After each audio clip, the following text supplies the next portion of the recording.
Hello viewers, আশা করি সবাই ভালো আছেন। তো সেই প্রত্যাশায় আজকে আবার আপনাদের সামনে নতুন আরও একটি ভিডিও নিয়ে হাজির হলাম।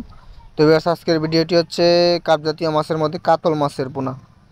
তো অনেক খামারি ভাই আছে যারা কাপ জাতীয় মাছ চাষ করে থাকে বিল বিলান্তির মধ্যে বা বড় জায়গাতে। তো তার কাপ জাতীয় মাছের মধ্যে অন্যতম উপর স্তরের মাছের মধ্যে হচ্ছে এই কাতল মাছ।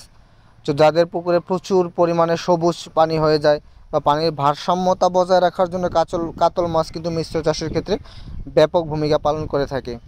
পুকুরের পানি স্বাভাবিক রাখতে পুকুরের পানির উপরের স্তরের বা পানিতে যে অতিরিক্ত খাবারগুলো জমা হয়ে থাকে, তো সেই খাবারগুলো কিন্তু এই কাতল মাছ শোষণ করে কিন্তু খাবার হিসেবে গ্রহণ করে থাকে। তো যার ফলে পানির ভারসাম্যটা ঠিক থাকে, পানি অতিরিক্ত সবুজ বা পানিতে সহজে গ্যাস আক্রান্ত হয় না।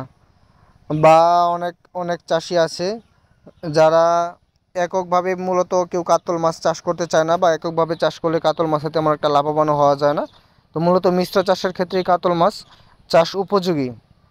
তো অনেক খামারি ভাই আছে যারা কাতল মাছের পোনা খুঁজতেছেন ভালো মানের।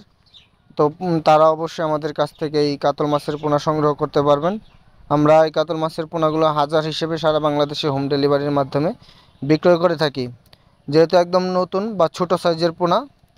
তো এই পোনাগুলো আমাদের এখানে নার্সিং প্রক্রিয়া শেষ। তো আপনারা চাইলে কিন্তু যাদের বড় জায়গা আছে তারা সরাসরি দিতে পারেন, কোনো সমস্যা হবে না। কিন্তু যাদের ছোট জায়গা, তো তারা চাইলে কিন্তু প্রথম অবস্থায় আহ, শুরুতে কাতল মাছকে এককভাবে চাষ করে পরবর্তীতে অন্যান্য মাছগুলো এর ভিতরে দিতে পারেন, একটু সাইজ করে, যারা সরাসরি কালচারে দেবেন।